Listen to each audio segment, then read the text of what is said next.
Hello दोस्तों, आप सभी का हमारे YouTube channel history with Idris Khan में आप सभी का स्वागत है। दोस्तों, जैसे कि आप सभी को पता है, हमारे यूट्यूब चैनल पर हिस्ट्री के जो मोस्ट इम्पोर्टेंट टॉपिक होते हैं उन सभी को बहुत ही आसान भाषा में ट्रिक के माध्यम से या कीवर्ड के माध्यम से हम उन सब टॉपिक को समझने की कोशिश करते हैं। और दोस्तों, हम उन सभी टॉपिक को डिस्कस करते हैं जिनसे एग्ज़ाम में बार बार क्वेश्चन पूछे जाते हैं और उन टॉपिक को समझने में काफ़ी ज़्यादा दिक्कतों का सामना करना पड़ता है। इस वजह से हम उन टॉपिक को ट्रिक के माध्यम से समझते हैं। दोस्तों, इसी के क्रम में हमने कई सारे वीडियो हमारे यूट्यूब चैनल पर अपलोड किए हैं, जिनको अगर आप देखना चाहते हो तो आप हमारे यूट्यूब चैनल की प्लेलिस्ट में जाकर आप देख सकते हो। दोस्तों, आज के वीडियो का हमारा जो टॉपिक रहने वाला है, जैसे कि आप सभी को थंबनेल में दिखाई दे रहा है, मध्य प्रदेश के अंदर असिस्टेंट प्रोफेसर की परीक्षा जो 2023 के अंदर होने वाली है, उससे संबंधित हमारा वीडियो रहने वाला है। इसके अंदर हम परीक्षा पैटर्न के बारे में बात करेंगे कि किस तरीके का परीक्षा पैटर्न रहेगा, किस तरीके से क्वेश्चन पेपर का पैटर्न रहेगा। इसके अलावा परीक्षा जो हमारे इतिहास से रिलेटेड परीक्षा होने वाली है असिस्टेंट प्रोफेसर की, उसके अंदर क्या सिलेबस रहने वाला है। इसके अलावा सबसे इम्पोर्टेंट बात दोस्तों कि इसमें हमको कौन सी बुक को फॉलो करना है, क्योंकि कई सारी बुकें मार्केट के अंदर अवेलेबल है। तो सारे दोस्त जो है इसकी तैयारी करने वाले हैं, सबको काफ़ी ज़्यादा कन्फ्यूजन हो रहा है कि कौन सी बुक पढ़ना है, कौन सी बुक नहीं पढ़ना है। Specially MP GK, MP GS और एमपी हिस्ट्री के लिए कौन सी बुक को फॉलो करना है। तो दोस्तों, आज का वीडियो बहुत ही ज़्यादा इंपॉर्टेंट रहने वाला है, ख़ास करके उन दोस्तों के लिए जो एमपी असिस्टेंट प्रोफेसर परीक्षा की तैयारी करने वाले हैं या कर रहे हैं। उनके लिए ख़ास तौर पर इंडियन हिस्ट्री, वर्ल्ड हिस्ट्री और एमपी जीके जीएस में कौन कौन सी बुक को फॉलो करना है, इन सब को लेकर खास चर्चा करने वाले हैं। तो बस दोस्तों, आपको वीडियो के अंत तक बने रहना है, जिसमें आपके सारे सवालों के जवाब बहुत ही अच्छी तरीके से, बहुत ही आसान भाषा में दिए जाने वाले हैं। अगर आप चैनल पर नए हो तो चैनल को ज़रूर सब्सक्राइब कर ले और बेल आइकन को ज़रूर प्रेस कर ले, जिससे आपको आने वाली वीडियो की नोटिफिकेशन बराबर मिलती रहे। तो दोस्तों, चलते हैं हम हमारी स्लाइड के ऊपर, जहाँ हम पूरे टॉपिक को, परीक्षा पैटर्न को, परीक्षा सिलेबस को और महत्वपूर्ण बुक को हम डिस्कस करने वाले हैं। तो सबसे पहले हम बात कर लेते हैं परीक्षा पैटर्न की। तो यहाँ पे आप सभी को दिखाई दे रहा होगा, मध्य प्रदेश लोक सेवा आयोग के द्वारा जो सहायक प्राध्यापक परीक्षा यानी कि असिस्टेंट प्रोफेसर की जो परीक्षा 2022 में होने वाली थी, उसका आयोजन 2023 में हो रहा है। तो इसके अंदर किस तरीके से परीक्षा करवाई जाएगी, किस तरीके से एग्ज़ाम का पैटर्न रहेगा, कितने नंबर का क्वेश्चन रहेगा, माइनस मार्किंग है या नहीं है, ये सभी की बात हम इस टॉपिक के अंदर बात करने वाले हैं। तो सबसे पहले बात कर लेते हैं दोस्तों, इसके अंदर दो पेपर का आयोजन करवाया जाएगा, जिसमें एक प्रथम प्रश्न पत्र होगा और एक द्वितीय प्रश्न पत्र होगा। तो इसमें हम बात कर लेते हैं पहले प्रश्न पत्र जो हमारा फर्स्ट पेपर होगा, उसके अंदर क्या पूछा जाएगा और किस तरीके से उसमें क्वेश्चन पूछे जाएंगे।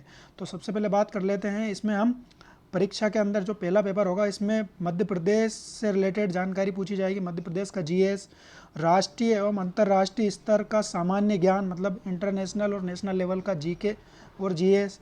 इसके अलावा कंप्यूटर आधारभूत ज्ञान।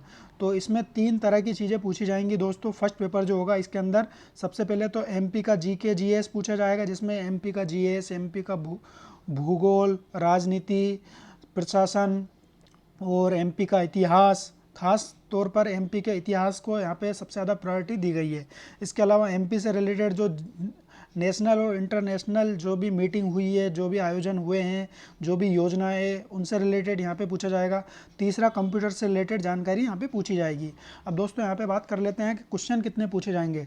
तो दोस्तों, जो पहला प्रश्न पत्र होगा उसमें 50 क्वेश्चन पूछे जाएंगे और ये 200 पूर्णांक मतलब 200 नंबर का होगा। तो कहने का मतलब 50 क्वेश्चन पूछे जाएंगे जो 200 नंबर के होंगे। तो इस हिसाब से एक क्वेश्चन आपका 4 नंबर का होगा और एक क्वेश्चन चार नंबर का होगा। तो इस हिसाब से 50 क्वेश्चन का पूर्णांक आपका 200 हो जाएगा।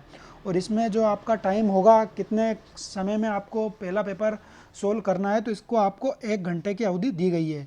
तो 50 क्वेश्चन हैं, 4 नंबर का एक क्वेश्चन पूछा जाएगा और 200 नंबर का ये पेपर होगा और 1 घंटे में आपको ये सोल्व करना है। और इसमें क्या क्या पूछा जाएगा, तो एमपी जीके, एमपी जीएस, अंतर्राष्ट्रीय से रिलेटेड जीके जीएस और कंप्यूटर वाली बातें। तो ये सारी चीज़ें यहाँ पे पहले प्रश्न पत्र में पूछी जाएगी। इसके बाद हम दूसरे प्रश्न पत्र की बात कर लेते हैं दोस्तों। दूसरे प्रश्न पत्र के अंदर आपको विषय से संबंधित यहाँ पे क्वेश्चन पूछे जाएंगे। तो विषय से संबंधित क्या, हमारा इतिहास से रिलेटेड हम बात कर रहे हैं, तो इतिहास से संबंधित यहाँ पे दूसरे सेकंड पेपर में क्वेश्चन पूछा जाएगा। तो वही जो हमारा एनटीए यूजीसी नेट के अंदर क्वेश्चन का जो पैटर्न होता है वही पैटर्न यहाँ पे अप्लाई किया गया है। तो वहाँ पे भी आपको 50 प्रश्न फर्स्ट पेपर में देखे जाते हैं और 150 प्रश्न सेकंड पेपर में, मतलब 100 प्रश्न उसके आपको सेकंड पेपर में देखे जाते हैं। तो यहाँ पे 200 नंबर का 200 क्वेश्चन का पेपर है, मगर वहाँ पे आपको 150 क्वेश्चन का पेपर देखा जाता है। तो यहाँ पे ये थोड़ी चेंजेस है। तो यहाँ पे आपको हिस्ट्री के जो क्वेश्चन है वहाँ पे 150 देखे जाएंगे। तो कुल मिला के दोनों पेपरों के पेपर के जो क्वेश्चन है वो 200 हो जाएंगे। तो 150 आपके सब्जेक्ट के पूछे जाएंगे और 50 आपको एमपी जीके जीएस से पूछे जाएंगे। अब यहाँ पे वही बात है कि जो हमने यहाँ पे देखा था कि 4 नंबर का एक क्वेश्चन पूछा जाएगा, तो यहाँ पे भी 150 क्वेश्चन पूछे जा रहे हैं। तो एक क्वेश्चन का जो नंबर है वो 4 नंबर रहेगा। तो 150 क्वेश्चन का नंबर टोटल हो जाएगा 600। और जो हमारा इतिहास का जो पेपर है जिसमें 150 क्वेश्चन पूछे जाएंगे उसको सोल्व करने के लिए आपको 3 घंटे का समय दिया जाएगा। तो टोटल दोनों पेपर को सोल्व करने में आपको 4 घंटे का समय दिया जाएगा। साधारण सी भाषा में अगर आप समझने की कोशिश करोगे तो 50 क्वेश्चन को आपको सोल्व करना है 1 घंटे में, जिनका नंबर ऑफ क्वेश्चन का आपको 50 क्वेश्चन रहेंगे और 4 नंबर के हिसाब से एक क्वेश्चन रहेगा। तो 200 नंबर का आपका फर्स्ट पेपर हो जाएगा। दूसरा पेपर आपका 150 नंबर का रहेगा, जो 4 नंबर के हिसाब से रहेगा। तो उसका क्वेश्चन नंबर हो जाएंगे 150 और अंक हो जाएंगे उसके 600। ये 3 घंटे में आपको सोल्व करना है। अब टोटल नंबर की अगर हम बात करें दोस्तों, तो 200 नंबर का फर्स्ट पेपर हो जाएगा, 600 नंबर का आपका सेकंड पेपर हो जाएगा। तो इस हिसाब से क्वेश्चन ही क्वेश्चन आपके हो जाएंगे, क्वेश्चन पेपर आपके 800 नंबर के। और 100 नंबर का यहाँ पे साक्षात्कार यानी कि इंटरव्यू रखा गया है। तो 800 नंबर का तो आपका एग्ज़ाम हो जाएगा और 100 नंबर का आपका इंटरव्यू हो जाएगा। और इस हिसाब से 900 नंबर का पूरा आपका एग्ज़ाम यहाँ पे माना जाएगा। तो 3 घंटे में आपको 4 घंटे में आपको पूरा एग्ज़ाम सोल्व करना है और 100 नंबर का इंटरव्यू देना है। इस हिसाब से आपका 900 नंबर का पूरा एग्ज़ाम हो जाएगा। इस 900 नंबर में ही आपको पूरा मेरिट बनाना है। अब इसके बाद कर लेते हैं दोस्तों और क्या क्या चीज़ें यहाँ पे दी गई है। प्रश्न पत्र की योजना। तो परीक्षा का आयोजन 2 सत्र में होगा, मतलब 2 पाली में करवाया जाएगा एग्ज़ाम। इसके बाद देख लेते हैं प्रश्न पत्र की विषय वस्तु। मध्य प्रदेश, राष्ट्रीय, अंतर्राष्ट्रीय, सामान्य स्तर का ज्ञान, कंप्यूटर आधारित आधारभूत ज्ञान, जो 50 प्रश्न होंगे ये हमने देख ही लिया है। और विषय से संबंधित 150 प्रश्न होंगे। तो इस हिसाब से कुल 200 प्रश्न होंगे और 800 नंबर का पूरा पूर्णांक होगा। इसके बाद दोस्तों परीक्षा का पैटर्न किस तरीके से होगा। दोनों प्रश्न पत्र वस्तुनिष्ठ यानी कि ऑब्जेक्टिव टाइप बहुविकल्पी प्रकार के प्रश्न पूछे जाएंगे, जिसमें आपको ABCD 4 ऑप्शन दिए जाएंगे, जिनमें आपको एक ऑप्शन आपको राइट वाला जो है सिलेक्ट करना है। इसके बाद प्रथम प्रश्न पत्र की अवधि जो है 1 घंटे की रहेगी, जिसमें 50 प्रश्न को आपको हल करना है और प्रत्येक प्रश्न 4 अंक का होगा, ये हमने देख ही लिया है। दूसरा प्रश्न पत्र आपका 3 घंटे का होगा, जिसमें आपको 150 क्वेश्चन को सोल्व करना है। इसके भी 4 अंक दिए जाएंगे और माइनस मार्किंग नहीं रहेगी इसमें आपको। दोनों प्रश्न पत्र पृथक 40% अंक प्राप्त करना अनिवार्य होगा। तो ये मोस्ट इंपोर्टेंट बात है दोस्तों। आपको दोनों पेपर में, कहने का मतलब 50 क्वेश्चन वाले में भी और 150 क्वेश्चन वाले में भी आपको 40% प्रश्न आपको सोल्व करना है एग्ज़ाम को मेरिट में आपको शामिल होने के लिए। अगर आपके 40% प्रश्न अगर आपके सॉल्व नहीं हो रहे हैं, मतलब राइट नहीं है, तो आप मेरिट में नहीं आओगे। तो मेरिट में आने के लिए आपको कम से कम आपको 40% प्रश्न आपको सोल्व करना है और दोनों पेपर में सोल्व करना है। यानी कि आपको 200 क्वेश्चन में से 40% या दोनों पेपर का मिला के 40% करना है। इस तरीके से नहीं, आपको दोनों पेपर में यानी कि फर्स्ट पेपर में आपको 40% मार्क्स चाहिए और सेकंड पेपर में भी आपको 40% मार्क्स चाहिए। इसके बाद दोस्तों EWS और जो मध्य प्रदेश के निवासी है, जैसे कि मध्य प्रदेश के निवासी में आपको SC category, ST category, OBC category या EWS या PH जो हैंडीकैप टाइप के जो लोग होते हैं, उनके लिए यहाँ पे आपको 10% की छूट दी गई है। तो इनको क्या करना है दोस्तों, 40% तो सभी के लिए लेकर आना है जनरल वालों को, मगर जो SC, ST, OBC, EWS और PH जो है उनके लिए 30% अंक लेकर आना है दोस्तों। 30% अंक कम से कम लेकर आना है, जब जाकर वो मेरिट की लिस्ट में शामिल हो पाएंगे। इसके बाद भाषा संबंधी प्रश्न पत्र को छोड़कर समस्त प्रश्न पत्र हिंदी एवं अंग्रेजी भाषा में होंगे। तो दोस्तों जो फर्स्ट पेपर होगा वो आपका जैसे कि भाषा संबंधित कोई इंग्लिश वाला है, कोई हिंदी वाला है, तो उन लोगों को छोड़कर बाकी जितने भी जो एग्ज़ाम होंगे वो दोनों भाषा में होंगे, हिंदी में भी होंगे और इंग्लिश में भी होंगे। तो ये तो हमने परीक्षा पैटर्न की बात कर ली है। अब यहाँ पे हम थोड़ी और बात कर लेते हैं दोस्तों। साक्षात्कार यहाँ पे दिया गया है, 100 नंबर का यहाँ पे साक्षात्कार किया जाएगा। इसके अलावा चयन प्रक्रिया जो होगी, प्रथम चरण से संबंधित प्रश्न पत्र ऑफलाइन पद्धति से, मतलब परीक्षा का जो आयोजन करवाया जाएगा वो ऑफलाइन होगा, यानी कि कंप्यूटर बेस्ड टेस्ट नहीं होगा। यहाँ आपको OMR सीट को यहाँ पे फिल करना है, उसी से रिलेटेड यहाँ पे आपको फिल करके एग्ज़ाम देना है दोस्तों। तो मतलब पूरी तरीके से ये ऑफलाइन परीक्षा होगी। जो MPPSC लेवल की जो परीक्षा होती है उसी लेवल का यहाँ पे एग्ज़ाम करवाया जाएगा। इसके बाद आगे बात कर लेते हैं दोस्तों, उत्तर कुंजी की बात कर लेते हैं। तो उत्तर कुंजी जो आंसर की होगी वो MPPSC की इस वेबसाइट पर यहाँ पे अपलोड करवा दी जाएगी। 7 दिवस के अंदर आपको यहाँ पे क्वेश्चन चैलेंज करने की यहाँ पे वैलिडिटी दी गई है। तो आप 7 दिन के अंदर अंदर क्वेश्चन चैलेंज कर सकते हो जब आंसर की आ जाएगी। इसके बाद ये यहाँ से आपको चैलेंज करने से रिलेटेड यहाँ पे बातें दी गई है। और बात कर लेते हैं आगे हम। अब यहाँ पे हम परीक्षा के जो हमारा सिलेबस है उसकी बात कर लेते हैं दोस्तों। तो सबसे पहले बात कर लेते हैं हम, पहला जो प्रश्न पत्र है हमारा, जिसमें MPGK MPGS से रिलेटेड या MP हिस्ट्री से रिलेटेड जो क्वेश्चन पूछे जाएंगे उसमें कौन कौन सा सिलेबस यहाँ पे शामिल किया गया है। तो सबसे पहले बात कर लेते हैं मध्य प्रदेश के इतिहास एवं संस्कृति एवं साहित्य। तो जो फर्स्ट यूनिट है उसके अंदर MP के जो इतिहास है, मध्य प्रदेश का जो इतिहास है उससे रिलेटेड क्वेश्चन पूछे जाएंगे। तो यहाँ पे आपको मध्य प्रदेश के इतिहास के महत्वपूर्ण घटनाएं एवं राजवंश, स्वतंत्रता आंदोलन में मध्य प्रदेश का क्या योगदान रहा है, मध्य प्रदेश की कला एवं संस्कृति, मध्य प्रदेश का प्रमुख जनजाति एवं बोलियाँ, मध्य प्रदेश के प्रमुख त्यौहार, लोकगीत, संगीत, लोक कलाएँ, मध्य प्रदेश के प्रमुख साहित्यकार एवं उनकी रचनाएं, मध्य प्रदेश के प्रमुख पर्यटन स्थल, मध्य प्रदेश के प्रमुख व्यक्तित्व। इस तरीके से मध्य प्रदेश से रिलेटेड जो सामान्य ज्ञान है पूरी चीज़ें पूछी जाएंगी। इसके बाद दूसरी यूनिट होगी इसमें मध्य प्रदेश का भूगोल। तो मध्य प्रदेश के भूगोल में क्या क्या चीज़ें पूछी जाएंगी दोस्तों, मध्य प्रदेश के वन, पर्वत एवं नदियाँ, मध्य प्रदेश की जलवायु, मध्य प्रदेश की प्राकृतिक एवं खनिज संसाधन, ऊर्जा संसाधन, परंपरागत एवं गैर परंपरागत, मध्य प्रदेश की प्रमुख सिंचाई एवं विद्युत परियोजनाएं। तो ये मध्य प्रदेश के भूगोल से संबंधित जो इकाई होगी, जो यूनिट होगी, उसमें ये क्वेश्चन पूछे जाएंगे दोस्तों। इसके बाद तीसरी यूनिट होगी, इसमें मध्य प्रदेश की राजनीतिक एवं अर्थशास्त्र से रिलेटेड यहाँ पे क्वेश्चन पूछे जाएंगे, जिसमें मध्य प्रदेश की राजनीतिक व्यवस्था, राज्यपाल, मंत्रिमंडल, विधानसभा, मध्य प्रदेश का पंचायती राज व्यवस्था, मध्य प्रदेश का सामाजिक व्यवस्था, मध्य प्रदेश की जनसांख्यिकी मतलब जनगणना से रिलेटेड, मध्य प्रदेश का आर्थिक विकास, मध्य प्रदेश के प्रमुख उद्योग, मध्य प्रदेश की कृषि आधारित उद्योग। तो इस तरीके से दोस्तों तीसरी यूनिट में मध्य प्रदेश की राजनीतिक एवं अर्थशास्त्र से रिलेटेड क्वेश्चन पूछे जाएंगे। इसके अलावा चौथी यूनिट में दोस्तों अंतर्राष्ट्रीय एवं राष्ट्रीय मध्य प्रदेश की महत्वपूर्ण सामायिक घटनाएं, जो अंतर्राष्ट्रीय से रिलेटेड जो मध्य प्रदेश का लिंक जुड़ा हुआ है, इसमें महत्वपूर्ण सामायिक घटनाएं, देश एवं प्रदेश की प्रमुख खेल प्रतियोगिता एवं पुरस्कार, मध्य प्रदेश राज्य की प्रमुख जन कल्याणकारी योजनाएं और मध्य प्रदेश की चर्चित व्यक्तित्व एवं स्थान। तो दोस्तों इसमें जन कल्याणकारी जो योजना है मोस्ट इंपोर्टेंट है, क्योंकि सभी तरह के एग्जाम में ये क्वेश्चन पूछे जाते हैं।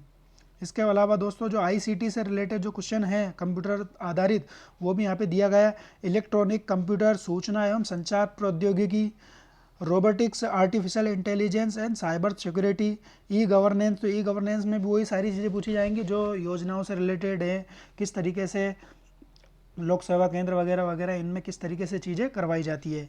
इंटरनेट तथा सोशल नेटवर्किंग साइट्स से रिलेटेड क्वेश्चन पूछे जाएंगे और E-कॉमर्स से रिलेटेड क्वेश्चन पूछे जाएंगे। तो ये हमने 5 यूनिट की बात कर ली है जो फर्स्ट पेपर के अंदर पूछी जाएंगी। इसके बाद हम इतिहास से रिलेटेड यूनिट्स की बात कर लेते हैं। इतिहास में क्या क्या पूछे जाएंगी दोस्तों, तो इतिहास में 3 तरह की चीज़ें पूछी जाएंगी। एक तो हिस्टोरियोग्राफी, दूसरा आपका इंडियन हिस्ट्री और तीसरा यहाँ पे वर्ल्ड हिस्ट्री। और आखिरी की यूनिट है यहाँ पे MP से रिलेटेड, जो इंडियन हिस्ट्री से रिलेटेड जो टॉपिक है MP से जुड़े हुए, उनके बारे में यहाँ पे पूछा जाएगा। तो अब हम इतिहास से रिलेटेड जो हमारा सिलेबस दिया गया उसके बारे में बात कर लेते हैं दोस्तों। तो फर्स्ट यूनिट है यहाँ पे इतिहास लेखन, जो हिस्टोरियोग्राफी से रिलेटेड जो क्वेश्चन पूछे जाएंगे उसमें आप देख सकते हो दोस्तों। तो ये काफ़ी ज़्यादा टॉपिक दिए गए हैं, तो आप ये वीडियो को पॉज करके आप देख सकते हो दोस्तों। इतिहास क्या है, इतिहास के प्रकृति, स्वरूप वगैरह वगैरह, तो ये हिस्टोरियोग्राफी से रिलेटेड ये यूनिट दी गई है। तो दोस्तों ये मोस्ट इंपॉर्टेंट है, क्योंकि इसी से ज़्यादातर क्वेश्चन मतलब अगर ये यूनिट अगर दी गई है तो इससे क्वेश्चन पूछने की संभावना ज़्यादा बनती है, और ये आपके मेरिट बनाने में काफ़ी ज़्यादा हेल्पफुल है, क्योंकि ये टॉपिक जो है काफ़ी ज़्यादा टफ होता है और काफ़ी लोग इसको स्किप करते हैं। तो आप चाहो तो इसको अच्छी तरीके से आप तैयार करके आप अपना मेरिट बना सकते हो इस यूनिट से। इसके बाद दूसरे यूनिट की बात कर लेते हैं दोस्तों। प्राचीन भारतीय इतिहास में संकल्पना एवं विचार, भारतवर्ष, वेद, ऋतु, सभा, समिति, तो सभी तरह की चीज़ें यहाँ पे प्राचीन भारत में यहाँ पे पूछी गई है। तो ये सारी चीज़ें आप वीडियो को पुश करके और जो PDF दी गई है उसमें आप देख सकते हो दोस्तों। तो संपूर्ण मतलब कहने का मतलब ये, यहाँ पे आपको इंडियन हिस्ट्री में कोई सा भी टॉपिक छोड़ा नहीं गया है, संपूर्ण इतिहास यहाँ पे पूछा जाएगा दोस्तों। एंसेंट हिस्ट्री की बात कर लेते हैं। फिर उसके बाद मौर्य एवं मौर्योत्तर काल, तो ये मौर्य काल की तो स्पेशली उन्होंने यूनिट दी है, तो ये मोस्ट इंपोर्टेंट हो जाता है दोस्तों। तो आपको मौर्य एम्पायर को तो पूरी तरीके से पढ़ना ही है, क्योंकि इन्होंने यूनिट के हिसाब से इसको पूरा दिया गया है। तो मौर्य काल से रिलेटेड चंद्रगुप्त मौर्य, अशोक, अशोक के अभिलेख, अशोक का धम्म और प्रशासन, और कौन कौन सी क्या क्या संस्थाएं थी, ये सारी चीज़ों को आपको बिल्कुल रट्टा मार लेना है दोस्तों। इसके बाद दोस्तों अगली यूनिट दी गई है, चौथी यूनिट में प्राचीन भारत की संकल्पनाएं और विचार, इसमें स्त्री धन, प्रस्तर, गुप्त राजवंश, तो ये सारी चीज़ें यहाँ पे दी गई है दोस्तों। अब पाँचवीं यूनिट की बात कर लेते हैं दोस्तों। पाँचवीं यूनिट में मध्यकालीन भारतीय इतिहास, तो मिडेवल हिस्ट्री की यहाँ पे दिया गया है। तो दोस्तों मिडेवल हिस्ट्री में भी कोई सी चीज़ छोड़ी नहीं गई है, तो मतलब संपूर्ण इतिहास को आपको पढ़ना है। तो चौथ, हुंडी वगैरह वगैरह ये सारी चीज़ें आप पढ़ सकते हो दोस्तों। इसके बाद आगे देख लेते हैं दोस्तों, मराठा एम्पायर भी यहाँ पे दिया गया है। मध्यकालीन भारतीय सामाजिक, आर्थिक और धार्मिक एवं सांस्कृतिक जीवन में भी कई सारे टॉपिक यहाँ पे दिए गए हैं दोस्तों। तो ये मिडेवल हिस्ट्री का टॉपिक है, इसको भी आपको अच्छी तरीके से कंप्लीट करना है। इसके बाद आगे देख लेते हैं आधुनिक भारत, जो मॉडर्न हिस्ट्री है, उसमें भी कई सारे टॉपिक, जो मतलब कुल मिलाकर टोटल टॉपिक को यहाँ पे ऐड किया गया है। तो आपको पूरा इंडियन हिस्ट्री कंप्लीट करना है, इसमें आपको किसी भी टॉपिक को, कोई से भी चैप्टर को आपको स्किप नहीं करना है। तो सभी तरह की चीज़ें यहाँ पे पूछी जाएंगी। जिस तरीके का नेट का सिलेबस होता है उसी तरीके का यहाँ पे पूरा सिलेबस दिया गया है। तो मतलब नेट में भी कंप्लीट हिस्ट्री पूछी जाती है, तो इसमें भी आपकी इंडियन हिस्ट्री कंप्लीट पूछी जाएगी। आधुनिक भारत के इतिहास में भारतीय राष्ट्रवाद का उदय, 1857 की क्रांति, प्रमुख किसान आंदोलन, संताल विद्रोह, जनजातीय आंदोलन। इसके बाद दोस्तों अगला यूनिट है विश्व का इतिहास। तो मोस्ट इंपोर्टेंट टॉपिक है दोस्तों ये विश्व का इतिहास, जो वर्ल्ड हिस्ट्री। इसमें एक फ़ायदा आपको देखने को मिला है, इससे पहले जो 2017 का एग्ज़ाम हुआ था उसमें आपको एंसेंट वर्ल्ड हिस्ट्री से भी क्वेश्चन पूछे गए थे, मगर इस बार उन्होंने एंसेंट वर्ल्ड हिस्ट्री को हटा दिया गया है, पूरा मॉडर्न वर्ल्ड हिस्ट्री से क्वेश्चन पूछने का यहाँ पे इन्होंने सिलेबस में ऐड किया है। तो संकल्पनाएँ आपको लॉ कोड, रोमन साम्राज्य, दासता, अभिजात वर्ग, ब्लैक डेथ, फांसीवाद, चर्च की सर्वोच्चता, पवित्र रोमन साम्राज्य, धर्म सुधार आंदोलन, आधुनिक एवं पश्चिम आर्थिक क्रांति, वाणिज्यवाद, उपनिवेशवाद, औद्योगिक क्रांति, विश्व की प्रमुख क्रांति यानी कि अमेरिका क्रांति, फ्रांसीसी क्रांति, ये आपसे पूछी गई है दोस्तों। चीन की क्रांति, रूसी क्रांति, तो ये मोस्ट इंपोर्टेंट है, ये तो सभी एग्जाम में ये क्वेश्चन पूछे जाते हैं। नेपोलियन का एक अलग से दिया गया है, नेपोलियन बोनापार्ट का युग, इसको आपको पढ़ना है। इसके बाद क्रीमिया युद्ध को आपको पढ़ना है, बर्लिन कांग्रेस को पढ़ना है। इसके बाद जर्मनी और इटली में राष्ट्रवाद का उदय और जर्मनी और इटली का एकीकरण, वर्ल्ड हिस्ट्री का जो मोस्ट इंपोर्टेंट टॉपिक है। प्रथम विश्व युद्ध का कारण परिणाम और वर्साई की संधि, तानाशाही शक्ति, फांसीवाद, मुसेलिनी की नीतियाँ, नाजीवाद, हिटलर की नीतियाँ, द्वितीय विश्व युद्ध के कारण परिणाम। तो दोस्तों बिल्कुल छोटा टॉपिक यहाँ पे दिया गया है, जो मोस्ट इंपोर्टेंट टॉपिक होते हैं वर्ल्ड हिस्ट्री के, वही टॉपिक यहाँ पे ऐड किया गया है। इसके बाद दोस्तों अगली यूनिट आ जाती है आपकी मध्य प्रदेश का इतिहास एवं स्वाधीनता आंदोलन। तो दोस्तों ये मोस्ट इंपोर्टेंट टॉपिक है, क्योंकि इसको आपको कहने का मतलब है एमपी हिस्ट्री को आपको बिल्कुल भी स्किप नहीं करना है, क्योंकि फर्स्ट पेपर में भी एमपी हिस्ट्री पूछी जा रही है और सेकंड पेपर में भी एक यूनिट पूरी आपकी एमपी हिस्ट्री से दी गई है। तो इसमें आपको जो इंडियन हिस्ट्री के जो टॉपिक होते हैं जिनका लिंक एमपी हिस्ट्री से जुड़ा रहता है, जैसे कि प्रागैतिहासिक काल से जुड़ा हुआ है, जो स्थल वगैरह साइट्स वगैरह हैं मध्य प्रदेश से रिलेटेड, उससे क्वेश्चन पूछ लिए जाएंगे, जैसे कि भीमबेटका वगैरह, हथनोरा वगैरह। इसके बाद मध्य प्रदेश के प्रमुख अभिलेख, अशोक के अभिलेख हैं, रूपनाथ, गुर्जरा, पनगढ़िया और कुषाण नरेश कनिष्क वशिष्ठ से रिलेटेड, चंद्रगुप्त द्वितीय से रिलेटेड जो उज्जैनी वगैरह है और जो अभिलेख हैं इनके। मध्य प्रदेश के जो प्रमुख राजवंश है, गर्दबिल वंश, नाग वंश, अबीर वंश, ओलिकर वंश, राजवंश, जो यहाँ के स्थानीय राजवंश है उनसे रिलेटेड क्वेश्चन पूछे जाएंगे। मध्य प्रदेश की प्रमुख रियासतें गोंडवाना, बुंदेलखंड, बघेलखंड, होलकर और सिंधिया, भोपाल, इनसे क्वेश्चन पूछे जाएंगे। इसके अलावा मध्य प्रदेश के स्वतंत्रता संग्राम जो हुआ था उसमें क्या योगदान रहा 1857 के, उसमें स्वदेशी आंदोलन, असहयोग आंदोलन, सविनय अवज्ञा आंदोलन, झंडा सत्याग्रह, जंगल सत्याग्रह, ये सारी चीज़ें जो मध्य प्रदेश के अंदर घटित हुई है उनसे रिलेटेड क्वेश्चन पूछे जाएंगे। इसके बाद मध्य प्रदेश के प्रमुख ऐतिहासिक स्थल, जैसे कि स्तूप होगा है, सांची का स्तूप, और मंदिर हो गया, महल हो गया, किले, गुफाएं, भीमबेटका, आदमगढ़ वगैरह, और पवित्र नगर। तो ये सारी चीज़ें आपको मध्य प्रदेश से रिलेटेड जो इतिहास के चैप्टर जुड़े हुए हैं इंडियन हिस्ट्री में, उससे क्वेश्चन पूछे जाएंगे। तो दोस्तों काफ़ी ज़्यादा लार्ज जो सिलेबस दिया गया है, कहने का मतलब पूरा इंडियन हिस्ट्री यहाँ पे दिया गया है। तो दोस्तों ये सारी चीज़ें आपको बिल्कुल कंप्लीट तरीके से पढ़ना है। तो इंडियन हिस्ट्री आपको पूरा कंप्लीट पढ़ना है। वर्ल्ड हिस्ट्री में जो जो मोस्ट इंपोर्टेंट टॉपिक दिए गए हैं उनको आपको पढ़ना है, और एमपी का हिस्ट्री पूरा आपको कंप्लीट पढ़ना है। तो कहने का मतलब आपको एक तो वर्ल्ड हिस्ट्री थोड़ा इंपॉर्टेंट टॉपिक को पढ़ना है, एमपी का हिस्ट्री पूरा पढ़ना है, और इंडियन हिस्ट्री आपको पूरा पढ़ना है, तब जाकर आपका ये पूरा कंप्लीट सिलेबस आपका पूरा होगा। तो ये तो हमने पूरा परीक्षा पैटर्न के बारे में बात कर ली है, परीक्षाओं में किस तरीके से नंबर दिए जाएंगे इसके बारे में बात कर ली है, परीक्षा का जो सिलेबस है इसके बारे में बात कर ली है। अब बात कर लेते हैं जो सबसे इम्पोर्टेंट टॉपिक है दोस्तों, कि इन सब चीज़ों को हमको पढ़ना किस तरीके से और कहाँ से किस बुक से पढ़ना है दोस्तों। तो इसके बारे में बात कर लेते हैं हम। सबसे पहले किस बुक को पढ़ना है, किस बुक को फॉलो करना है, और किस बुक में आपको ये सारे चीज़ें कंटेंट आपको अवेलेबल करवा दिए जाएंगे।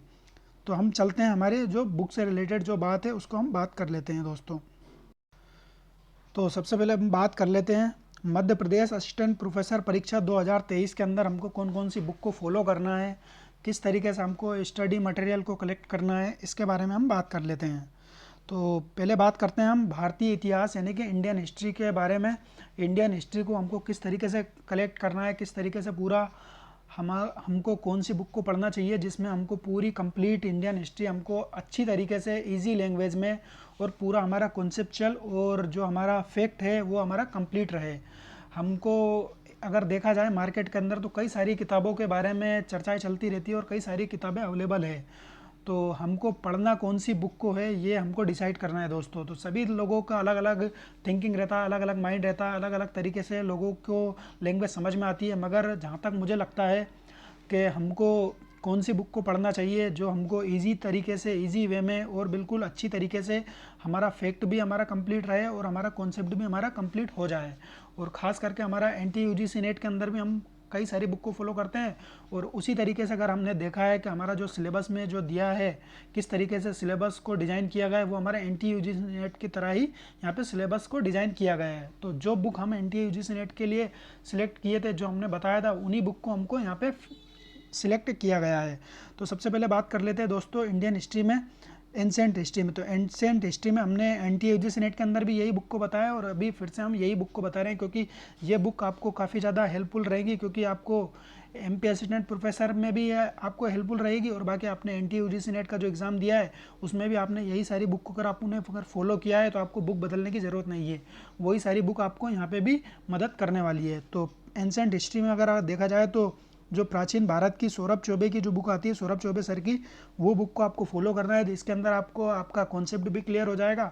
और फैक्ट की अगर बात करें तो इस बुक के अंदर फैक्ट की भरमार है, आप जितना चाहे उतना फैक्ट ऐसे आप कलेक्ट कर सकते हो। इसके बाद दोस्तों इन्हीं सर की बुक आती है मिडेवल हिस्ट्री में, मध्यकालीन भारत की, सौरभ चौबे सर की, जो काफ़ी ज़्यादा हेल्पफुल बुक है, काफ़ी ज़्यादा अच्छी बुक है। इसकी लैंग्वेज बिल्कुल ईजी है और बिल्कुल छोटी बुक है। कहने का मतलब है आपको कम से कम पेजेस के अंदर अच्छी से अच्छी और बिल्कुल इंपॉर्टेंट जानकारी यहाँ पे इस बुक के अंदर आपको मिल जाएगी।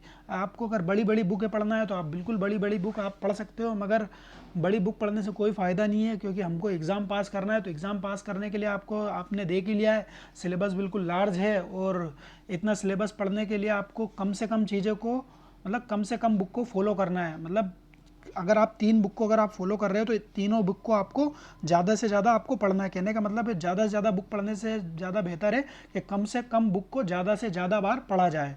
तो आपको मैंने बता दिया है दोस्तों, एंशिएंट हिस्ट्री में आपको सौरभ चौबे सर की बुक को ही फॉलो करना है। तो इसमें आपको काफ़ी सारी चीज़ें आपको अवेलेबल करवा दी जाती है। रहा सवाल अननोन क्वेश्चन का, तो दोस्तों हर एग्ज़ाम में अननोन क्वेश्चन इस तरीके से पूछे जा रहे हैं जो आपको किसी भी बुक के अंदर आपको नहीं मिलेंगे। तो हर बुक का एक टारगेट होता है, हर बुक का एक एवरेज होता है। तो हर बुक में आपको 80 से 90% आपको क्वेश्चन मिल जाते हैं। तो यही आपका रैंक तैयार करता है, यही आपकी मेरिट तैयार करता है, और इसी 80 से 90% क्वेश्चन में आपका सिलेक्शन हो जाता है। तो ये मत सोचा करो आपके किसी भी बुक के अंदर 100% क्वेश्चन क्यों नहीं मिलते हैं।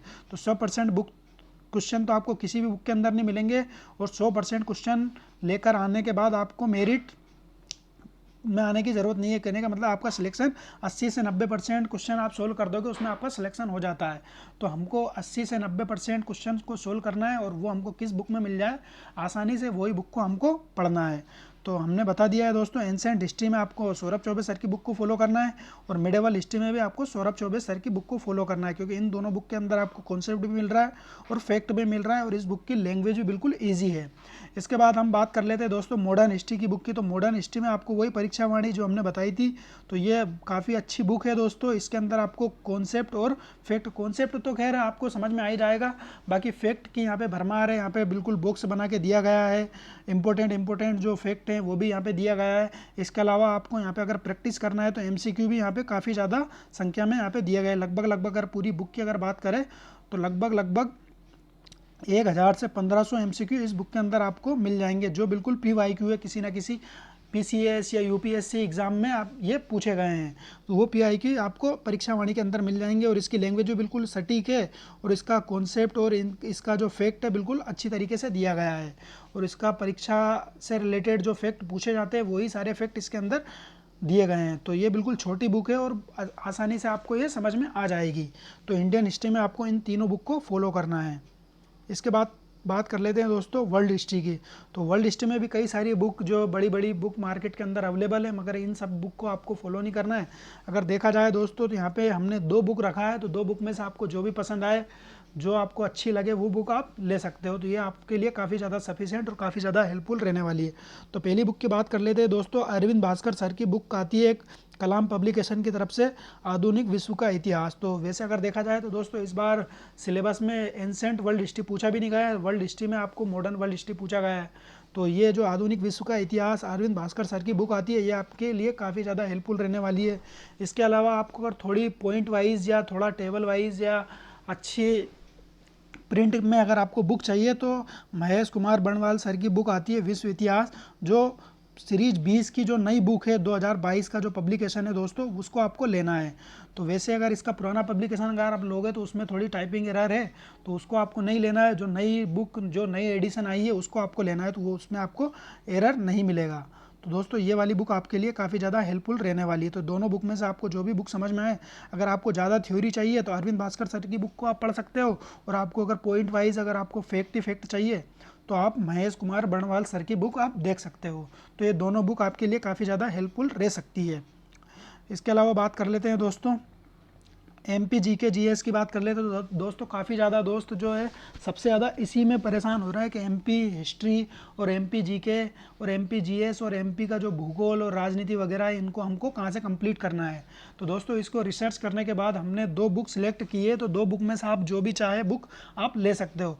तो तथ्यबाण नाम से एक बुक आती है, जिसमें मध्य प्रदेश का सामान्य अध्ययन और MP का GK आता है, MP का GS होता है, इसी के अंदर MP का भूगोल है, MP की पॉलिटी है, और MP से रिलेटेड समस्त जानकारी इस बुक के अंदर आपको अवेलेबल हो जाएगी। और काफ़ी अच्छी प्रिंटिंग है, काफ़ी अच्छा इसके अंदर फैक्ट दिया गया है, जो काफ़ी ज़्यादा आपको हेल्पफुल रहने वाला है। इसमें आपको MP का जो इतिहास है, स्टोन एज से लेके तो मॉडर्न इंडिया तक का MP का क्या योगदान रहा है, पूरा इसके अंदर आपको मिल जाएगा। और दूसरी खास बात इसमें यह है दोस्तों, इसके अंदर एग्ज़ाम के जो PYQ है, जो MP एग्ज़ाम या अदर स्टेट के जो एग्ज़ाम हुए जिसके अंदर MP से रिलेटेड जो क्वेश्चन पूछे गए हैं, वो सारे PYQ भी आपके इसके अंदर अवेलेबल करवा दिए गए हैं। तो काफ़ी ज़्यादा संख्या में, लगभग हर यूनिट वाइज यहाँ पे PYQ दिए गए हैं। लगभग 150 से 200 क्वेश्चन PYQ हर यूनिट में यहाँ पे प्रैक्टिस सेट दिए गए हैं, तो जो आप प्रैक्टिस करने के लिए काफ़ी ज़्यादा हेल्पफुल रह सकता है। इसके बाद हम बात कर लेते दोस्तों दूसरी पुस्तक तथ्यात्मक मध्य प्रदेश की। तो दोस्तों ये थोड़ी बड़ी पुस्तक है इस बुक की अपेक्षा, मतलब ये वाली बुक के अंदर लगभग 700 पेज के आसपास बुक है। इसके अंदर भी वही सारी चीज़ें दी गई है। इसके अंदर भी आपको MP का इतिहास, MP का भूगोल, MP की पॉलिटी, MP का GK GS, सारी चीज़ें यहाँ पे इस बुक के अंदर दी गई है। इतिहास की भी अगर हम बात करें दोस्तों, तो इसमें MP का जो इतिहास है काफ़ी ज़्यादा डिटेल तरीके से दिया गया है। अगर आपको MP का इतिहास डिटेल तरीके से अगर आपको पढ़ना है तो आप तथ्यात्मक मध्य प्रदेश वाली जो बुक है वो आप परचेस कर सकते हो। इसमें अगर क्वेश्चन की अगर हम बात करें दोस्तों, तो इसमें भी यूनिट वाइज क्वेश्चन दिए गए, मगर इसमें क्वेश्चनों की संख्या काफ़ी ज़्यादा है। लगभग 300 से 400 क्वेश्चन आपको एक यूनिट में आपको मिल जाएंगे। तो अगर आपको अच्छी तरीके से अगर प्रैक्टिस करना है और ज़्यादा से ज़्यादा क्वेश्चन अगर लगाना है तो दोस्तों ये आपके लिए 2 in 1 का काम करेगी। तो इसमें आपको थ्योरी भी आपको मिल जाएगी और इसमें आपको प्रैक्टिस क्वेश्चन भी आपको मिल जाएंगे जो PYQ क्वेश्चन है। तो इन दोनों के अंदर अंतर क्या है दोस्तों, तो ये वाली थोड़ी छोटी बुक है और ये थोड़ी मोटी बुक है दोस्तों। तो इसमें 700 पेज के लगभग बुक है और इसके अंदर आपको लगभग 300 से 400 पेज आपको यहाँ पे अवेलेबल करवा दिए जाते हैं। तो इसमें क्वेश्चन कम है, इसमें क्वेश्चन ज़्यादा है, बस इसमें थोड़ा डिटेल में दिया गया है और इसमें थोड़ा शॉर्ट नोट के हिसाब से इसमें दिया गया है। तो ये दोनों बुक आपके लिए काफ़ी ज़्यादा हेल्पफुल रह सकती है। तो ये आप आसानी से अमेजोन या फ्लिपकार्ट से आप परचेस कर सकते हो। इसके बाद दोस्तों एक हिस्टोरियोग्राफी के लिए भी बात कर लेते हैं दोस्तों। तो इसमें भी आप इतिहास, लेखन, अवधारणा एवं विधाएं एवं साधन में जो BK श्रीवास्तव राइटर की एक बुक है वो आप देख सकते हो दोस्तों। बाकी आपको हिस्टोरियोग्राफी को तो ज़्यादा टाइम देने की ज़रूरत नहीं है, क्योंकि काफ़ी ज़्यादा डिफ़िकल्ट होता है ये और आपका टाइम गेन कर सकता है। हो सकता है कि आप इसको थोड़ा लास्ट टाइम में या कम टाइम इसको दें। बाकी आपका जो कंफर्ट जोन है जिसमें आप बेस्ट कर सकते हो इंडियन हिस्ट्री या वर्ल्ड हिस्ट्री या MP GK GS, उसको आपको सबसे ज़्यादा स्ट्रॉन्ग करने की ज़रूरत है। इसको आपको सबसे लास्ट में पढ़ना है और इसको मतलब ये है कि इससे क्वेश्चन पूछे तो जाएंगे, मगर फिर भी आप पढ़ने के बाद भी इसको क्वेश्चन सोल्व करने में काफ़ी ज़्यादा प्रॉब्लम फेस कर सकते हो। तो ये सारी चीज़ें आपको करना है। तो दोस्तों यहाँ पे हमने सारी बुक के बारे में बात कर लिया है, किस तरीके से आपको पढ़ना है और कौन कौन सी बुक आपको पढ़ना है, तो ये सारी चीज़ें हमने क्लियर करवा दी है। तो दोस्तों इससे रिलेटेड अगर आपको फिर भी अगर आपको कोई कन्फ्यूजन है, कोई अगर आपका डाउट है, तो आप कमेंट्स करके ज़रूर बताएं, मैसेज करके पूछ सकते हो। अगर आपको वीडियो पसंद आए तो वीडियो को ज़रूर लाइक करें, कमेंट्स करके बताएं। इसके अलावा आप अगर हमारे चैनल पर नए हो तो चैनल को ज़रूर सब्सक्राइब कर लें। रहा सवाल वीडियो क्लास का, तो दोस्तों अभी थोड़ा बिजी शेड्यूल चल रहा है, जैसे हम फ्री होंगे उसके बाद कंटिन्यू आपके जो टॉपिक वाइज वीडियो चल रहे थे वो वीडियो अपलोड करवा दिए जाएंगे। तो दोस्तों वीडियो को ज़्यादा से ज़्यादा लाइक करें, शेयर करें और वीडियो को यहीं समाप्त करते हैं। थैंक यू, धन्यवाद।